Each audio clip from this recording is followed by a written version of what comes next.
Hi, and welcome to the Power Source Podcast. I am so excited about today's episode because my guest is founder of Gideon300.com and Inspire.buzz. He's a public affairs strategist. He's an executive producer. You've seen him on Flashpoint and Real America's Voice. He's a good friend, Matthew Faraci. Matthew, welcome to the Power Source Podcast. Jason, anywhere where you are is a place I want to be. So if this is it, let's do it. Well, listen, I really appreciate you being with us today. You know, I know you have a lot going on. I mean, what are you now, the International Bowl of Freedom Award recipient for 3 years straight? Yes. Is that right? 3 years? Well, this is a tricky controversy because, of course, you were there at the inaugural International Bowl of Freedom Award thing. And I want to say 3 years because Gene hasn't given the award to anybody else, but he also hasn't given me a repeat award. Oh, So okay. if you could because I'd love to just get the same award every year and act surprised. Wouldn't that be like, It would be great.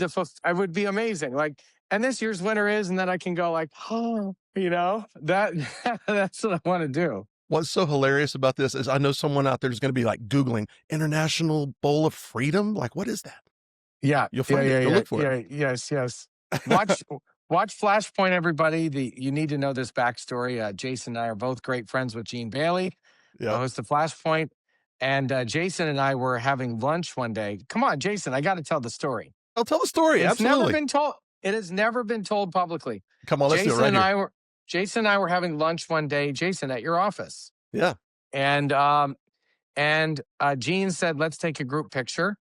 And then there was this huge, hideous looking bowl. And Gene told me to pick up the bowl. And I said, why? He said, just put it in the picture. So we took this picture. I'm holding the bowl. It's empty, of course. And then Gene turned that into the International Bowl of Freedom. And hence an award that's ill-defined, but highly, highly sought after has been born. It was a day that will be long remembered. I remember, I saw the picture again the other day, and I'll add it to this. I still have the picture. Yeah, put it on here. I will, for sure, because it was interesting because Gene was there, you were there, our friend Andy Freeman was there, and what's funny about the photo is there's like a gap of space before me, and it's like, I was like, I don't know if I really want to be involved in this or not, It was a little bit of it was really funny. But we've talked about it at AmFest. We've talked about it, at everywhere. Times. Gene mentions it. Gene mentions it on every interview. Gene mentions it. So yeah. Well, I really appreciate you taking time to be with us. It's it's been a long time since we actually got a chance to sit down and chat. I believe the last time was in December of 2023. We were there at AmFest, and you and I got a chance to talk because it was interesting because the attack in Israel had just happened, and so there was a lot of questions about what was going to go on there. 2 years later, we've just a few weeks ago, there was a signing of the ceasefire and supposed peace agreement. But within hours, you had Hamas dragging people into the streets and shooting them in the head. So I just, right off the top, let's get into it. Where is the whole peace thing at this point? Wow. Boy, that's a loaded question. It is, and it is a very delicate situation. I think probably the best way to describe it, Jason, is it is a pause plan. Meaning, first of all, we know from what the Bible tells us that peace in the Middle East doesn't come until until the end comes, right? So it's challenging, first of all, because you're right. Israel had to withdraw under this agreement. Israel had to withdraw from certain areas. The minute Israel withdrew, Hamas popped up and started killing people. And I know that President Trump, and think about it. He came, then a week later he sent JD Vance. JD Vance played tag team and sent Rubio. Witkoff has been there. Kushner's been there. So there's a very concerted effort to try to stabilize this thing. And as you know, Jason, if you're dealing with terrorists, so, if you were dealing with bankers, then you'd be dealing with people that traded money for a living. These guys kill people for a living, right? So the only way that you're going to get terrorists under control is military force. The question is, whose military force? How quickly can you get it there? And who can you agree to? For example, Turkey wants to be in that equation. Turkey is also the thug in Ankara has also made no bones about the fact, Erdogan, that he wants to take over the Middle East and turn Israel back over to the Fakistinians. Fakistinians, I call them because there's no ancestral right to the land. It's all garbage. Okay. Exactly. Exactly. So Israel cannot accept having the Turkish army having a foothold in Gaza. And Yeah. No then, way. right? Okay. So the question is, who's going to show up who can be trusted and um and be able to stabilize the place? President Trump has a really bold vision, and his vision is let's not do the same thing we've done over and over and over again. Let's try something new. The challenge is going to be initially you've got to stabilize the place. Okay, that's number one. B, the plan calls for this sort of technocratic, non religiously motivated kind of Palestinian Authority like organization government to rule Gaza. That doesn't exist. Those group of people don't exist. So that long-term problem is something that I have really no earthly idea how they're going to get there. But at this point, it's just like you said, Jason. It's just trying to get the place stable. That's the urgency right now. And it seems like it changes daily. For those of us It here in does. America that even those of us that follow it, it can be confusing at times. And so I can imagine for those that are not locked into news day in, day out, it must be really confusing, especially Christians, Christian audience that believes in supporting Israel. They want to back them with everything they have, but they hear all this media spin. And I wasn't going to get into this till a little bit later, but it just feels like it fits right now. There's a lot of like an anti-Israel bias that's starting to rise up, even on the conservative side of the aisle. And it's something that I've been seeing for several years. It's Huge. something that I'm Huge. really concerned about. And it feels like it has just exploded into the mainstream since our friend Charlie was assassinated. Talk about that a little bit. Like, how did that originate? I know it's been percolating for a while, but how did that happen? Well, first of all, Jason, I remember saying to people, including Charlie himself, saying, Charlie, in fact, the last conversation I had with Charlie, I said, Charlie, you are holding back a wall of just demonic onslaught with regard to Israel hatred, which let me just frame this for you, Jason, because I think it's important. Let's define Israel. Israel is not a secular country. Jews are not an ethnicity. Judaism is not a religion. It's a nation. What did God say to Abraham? He said, I will make of you a great nation. And the Psalms also tells us that God judges the nations. He rules over the earth. So the nations are different people groups, and it may be irrespective of modern borders, right? Like you think of the Babylonians, that's a nation. The Persians, that's a nation. The Chinese, like that's it. They are nations, and God rules over the nations, right? So he's looking at the nations of the world. And it just so happens that Israel and the people of Israel and the Jewish people happen to be his nation. These are the people that God has said, you're going to carry the Torah, you're going to carry the light, the truth into the world. And that's your job, is to make my ideas of the Torah popular, ideas in the Bible popular. So we have to define that. And I told Charlie, because he was frustrated, if you remember, at the last Student Action Summit, because some donors were calling him and they were, I believe, correctly correcting him for having Tucker on the stage. Okay. But they weren't doing it in a way that was grace filled. They were calling him an anti Semite and other things like that. And that's not, They and were I trying told Charlie, they were trying to strong arm him, yeah, and I basically. told Charlie, I said, that's wrong. Charlie, I love you. We love you. We're grateful for you. We support you. And if I was going to have that conversation with you, it would be totally out of love. Like, hey, Brandon Tatum said it the other day. Let's say you're a Jewish donor to Turning Point and you see a guy spewing Israel hatred. Yeah, you'd call Charlie and say, hey, Charlie, I'm really concerned about what's happening at your event. At the same time, Charlie understood this vicious wave of anti-Israel hate that is coming, and he was trying to figure out how to navigate it. And it just so happens that that's the hardest thing in the world to solve. So he was trying to figure out how to deal with that. And I admire Charlie for what he did and what he tried to do. And so this was the central issue. And I remember telling Charlie, if we ever lose you as this champion, and I didn't mean it in an assassination way. I just in a general sense of, if you're not the guy, or if you ever become not the guy, I cringe to imagine what's going to happen. And so, if you think about it, Jason, it was this rising tide that was fomenting. If you remember, Charlie kicked Nick Fuentes out of Turning Point, 100%. and now what has happened since Charlie's passing and brutal assassination is there's a civil war going on. Absolutely. And and it's even a war for the soul of Turning Point. Is Turning Point going to continue to be the organization that Charlie envisioned, or is it going to turn into some sick, twisted Nick Fuentes Nazi rally? That's the stakes that is happening right now. And to me, Yeah, go ahead. just to jump in there for a second, to me, you're exactly right. It is the highest stakes possible, because this is a group of people. This didn't just happen overnight. This was brewing for a while. Since If you go October back, 7th. you mentioned Brandon Tatum. Brandon has been on fire over this. I love everything that he's Fantastic. been saying, God, because he God's raised him up for this moment. Yeah. absolutely, absolutely. But you know, you also mentioned Tucker.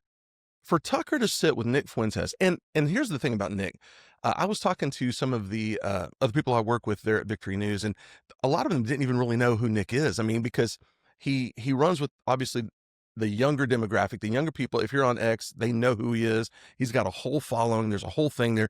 But those that are in the older demographic, a lot of them don't even know this kid exists, right? Yeah. And Right. which makes him so dangerous, because he's been there just brewing on social media. And in my opinion, he's really a cancer to the movement. And Charlie spotted that early. Of course. Charlie kicked him out. Charlie called Yeah. him out, and he desperately wanted to be in the mix. So then Tucker interviews him a few weeks ago and legitimizes him and gives him more of a softball interview than he did even Ted Cruz a few months back. Are you kidding me? He savaged Ted Cruz. He And ambushed Ted. Nick Fuentes says, "I love Stalin," and Tucker just goes, "Oh, that's interesting. I mean, fascinating." No, I don't even think Tucker said anything. It was Yeah, wild. Tucker said a few things. He said he hates Christian Zionists. Christian Zionists. Yeah, Like he yeah. took. I mean, anyhow, it was. If you're out there watching today and you don't know about Nick Fuentes, you need to go. You need to go do a little research on this guy, because, as Matthew just said, he He's a respects Nazi, Stalin. and I don't want to throw out the word Nazi. That gets thrown out there, Jason. Like, people say somebody's a Nazi. I'm very careful about not using that. But by definition, he believes in white supremacy.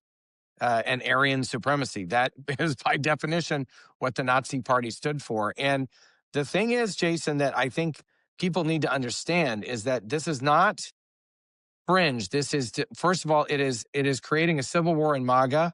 What Kevin Roberts did to even talk about it, who knows why? Who knows why? Kevin knows better. Um, it is.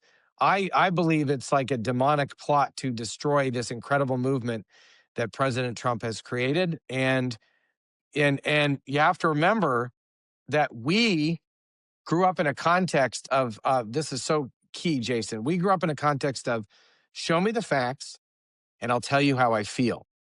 For Gen Z, it's, show me how I feel and I'll tell you the facts. It is reverse thinking. And that's why Candace Owens has the #1 podcast.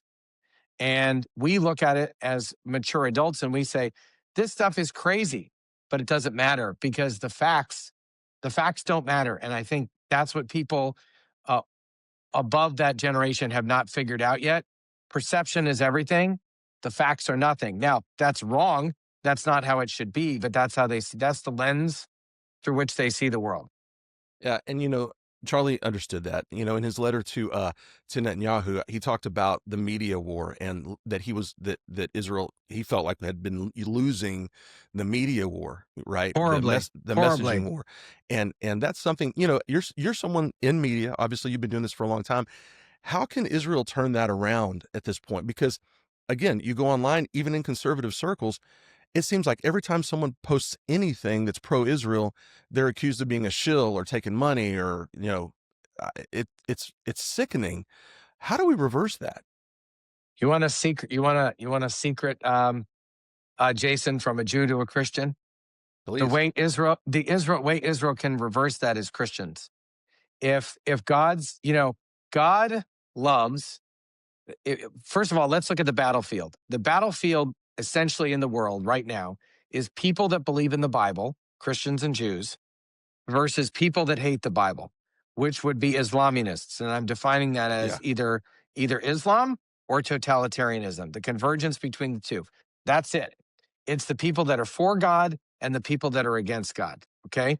So the Jewish people have this job to carry to carry the Torah, to carry the truth into the world. But what what the Jewish nation needs is for Christians to come alongside us as an advocate and say, hey, my friend Matt, he's a good guy. My friend Matt, he's an honest guy. There isn't the starvation in Gaza, that's garbage. And that's what you see Tatum doing so effectively, is just telling the truth about us and about the Jewish people as a nation, as I said. And that's the answer. Israel definitely needs to up its game. There's no question. And probably one of the ways Israel can up its game is just getting good information out faster, because Israel doesn't fundamentally understand how to do that. And that can be fixed. But I really, it's an unconventional thing, because I have this conversation with so many fellow Jews, and we talk about this all the time. And I say the same thing. I believe that God gave the task of the Christian community to stick up for us. And the more effectively the Christian community sticks up for us, the more effectively this, because think about it, Jason, Jew hatred is just hatred of God. That's all it is. It's not racism. It's hatred of God, what God stands for, and it's jealousy. How did God pick you? I always tell people that, if God picked, I don't know, the Nigerians and said they were the chosen people, then everybody would hate the Nigerians. It doesn't matter. It's jealousy.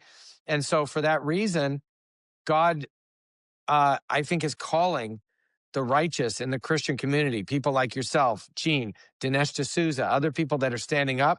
I'm so proud when I see them just hammering the truth out there. And look, I think the confusion about Tucker is that for many, many years, that's what he did. And a lot of people are not watching his show anymore. And so they're waking up and going, wait, Tucker, the guy that stood up against COVID, the guy that stood up against the transgender movement, one of the first people to sound the alarm on that, Tucker, that guy hates Israel and God. What's happening? And that's what's happening to people right now. And still calls himself a Christian, which, it's like he talks out of both sides of his mouth. What's interesting about Tucker too, and this is a whole other vein of this story, is Mark Levin famously calls him Tucker Carlson, because there's a lot of scuttlebutt out there about the money that's flowing into media in America to blast an anti-Israel message From our friends the Qataris. Yeah. come on. So let's chat about that a little bit. I mean, we've heard it all our lives. Follow the money. Follow the money. Well, Tucker, Candace, you've got to believe that they've got millions and millions of dollars pouring in. I saw a video. It was a clip from Candace's show recently where she had Harvey Weinstein on, and she was talking with him, and she was pressing him for information on like who his backers were and things like that. And when he mentioned Qatar, she shut the entire interview down like almost instantaneously. So what are they protecting? Are they protecting something here? Well, look, you don't even have to look at Tucker and Candace, because I actually think you can make an argument, Jason, that Tucker and Candace would do this without money from Qatar, because their biggest thing is, let's just say money was not on the table. Qatar is certainly boosting all their posts, and if you look at what's happening on X, there's so much manipulation going on X at the hands of Qataris and the Iranians and others. And Tucker and Candace have one. Well, they need an audience, and they need a big audience. And so even if they're not getting any money, but they're getting more audience, that's a win for them, right? Because then they get money in other ways. But I also think for them, it's what Patrick Bet David calls Israel derangement syndrome. Once you go down that God hatred rabbit hole, it grabs a hold of you and you lose the ability to be rational. And that's what's Totally agree. happening.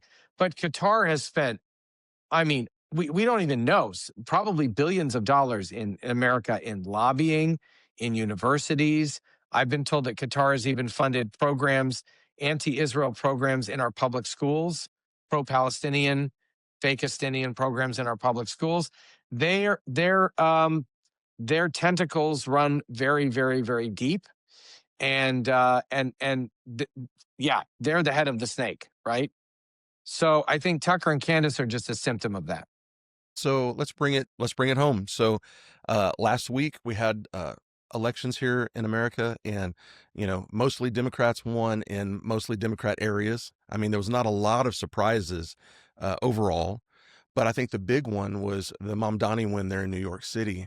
Uh, I don't think most people could wrap their head around a communist socialist Muslim. Islamunist, It, Islamunist. it, That word works for everything, Jason. it does work. I'm probably going to steal that and use it in the future, just so you know. Yes, use it because Uh, it's the red green alliance. It's the conversion of communism and Islam. it's so they win this election in our largest city. Uh, is this going to be like a massive social experiment once again to prove that communism and socialism doesn't work, or is this going to be something different? The thing I'm most worried about is that there's a term in Islam that essentially says that once a territory becomes Islamic territory, it cannot become something else. So let's take the example of, let's say you own a house, okay? You can't give that house up to a Christian or a Jew under this term. And so let's take that and expand that definition to New York. New York has now a Muslim owned city in the sense that the mayor who runs the thing, and he's not just Muslim, he's Shia, and he's cuckoo for Cocoa Puffs in terms of what they believe about the fifth Imam and all that kind of stuff. Your viewers should check it out. He This is the beginning of what's happened already in Londanistan and the ruination of Europe. And America needs to wake up. They are trying to destroy the country. They already have a foothold. Houston, Texas, Man, Dearborn, Michigan, yeah. now New York. And Pastor Rob McCoy, who's a hero of mine, loves to say, and I know a friend of yours too, Jason, loves to say that Islam is a political system posing as a religion. I think that's one of the most astute observations that's been made. And because look, Christians aren't and Jews aren't saying, well, let's take this territory and let's buy these, we're not thinking in like a warlike manner. They are, and they're here to play, and we're not. We're not. We're playing, they're here to play and we're playing around. Well, and That's what's they're happening. they're not even being quiet about it. They're saying it No. out loud anytime they can, and it's like I feel like the Christians in America, and I feel like just again conservatives that are sitting on the sidelines. It's like we're in a sleep or something. Because here in Texas, I mean, they're coming in, they're buying up churches, Christian churches, and converting them into mosques. It's happening all over the place, and we're just letting it happen.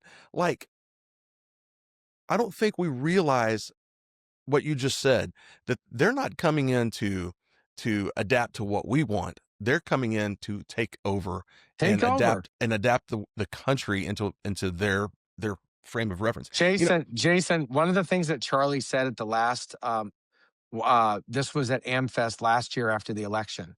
Charlie said, it was at that pastor's, TPUSA Faith Pastors event. Were you Yeah, there? I was Yeah. not. I didn't get to go. Okay. He said, look, we got Trump because God is merciful, not because we deserved it. Did the church step up? No, not really.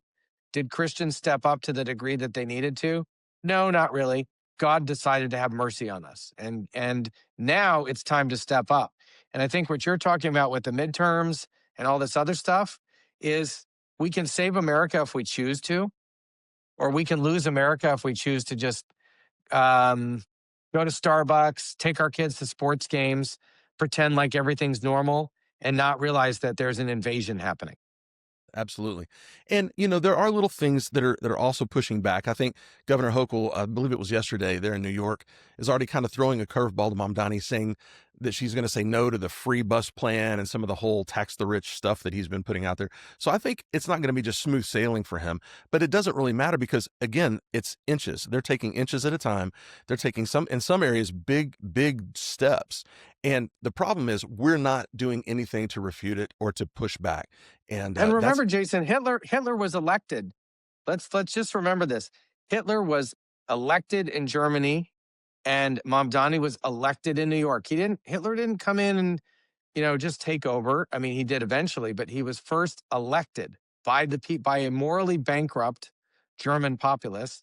And Mamdani, who already has a city council, which is, I mean, just a freak show. I don't know how else to say. The Kim Jong Un is probably right of the New York City Council, and so now you have this combination of that and this mayor, and they voted for him. And what's also happening, Jason, as you know, is people are just moving out of New York. yeah. But but really, do we just want to cede New York No, to somebody else? no, not at all.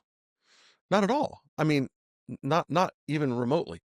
I feel like, again, we've been saying this for years through Flashpoint, through Victory News, some of the programs that are out there. I know you've been saying it.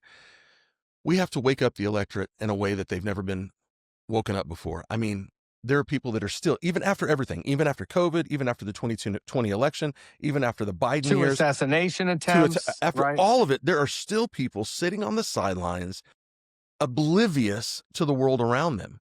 And that has to change.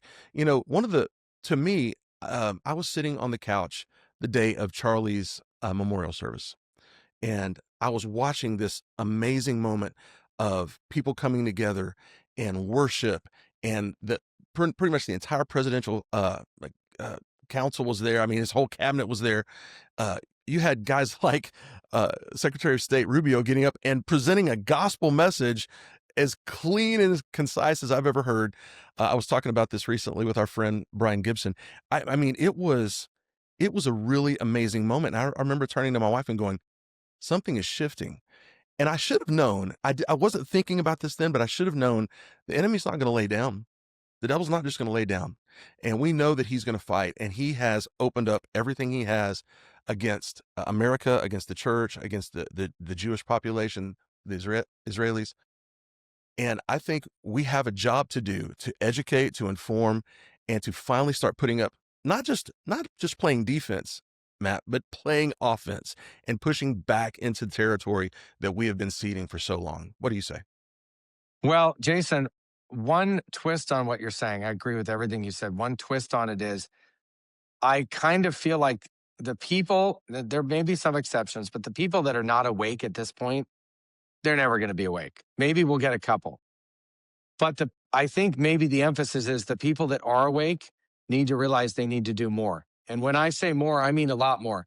And when I say a lot more, I mean turn off the Netflix, stop living the comfy lifestyle, stop thinking about your next purchase, and think about if you have the privilege as you and I do to be able to do this full time, that's a blessing. If you don't have that privilege, ask God how he could give you that privilege. Because we serve a God that in which anything is possible. And a way to start is, let's say you have a job, let's say you're an electrician. First of all, in your job as an electrician, God gives you opportunities to talk to people. And then outside your job as an electrician, I have a lot of friends that are electricians. I love them because I'm too afraid to deal with wires. um, that's one home thing. I'm like, no, you guys do that. I'm not confident enough to deal with that. But outside of your job, what are you doing besides raising your kids? What are you doing to be an activist? What are you doing in your community? What are you doing to change the dynamics in your church, in your synagogue, whatever? What are you, because you are personally responsible and accountable to God for what you do. Patrick Bet David had a great saying. He said, I'm only afraid of one thing, disappointing God. And I share that same fear. That's the only thing I'm afraid of. Everything else, whatever, let it come. But disappointing God is something I can't live with.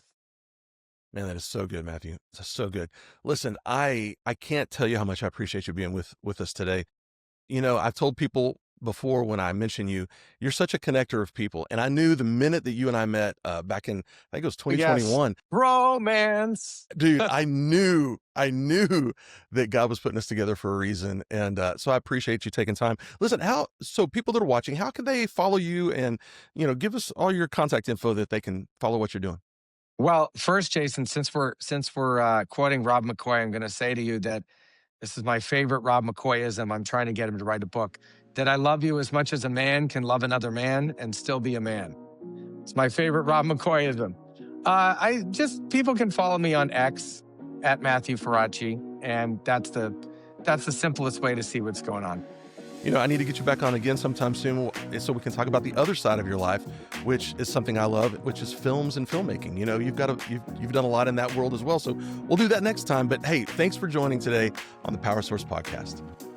You're a great American, Jason.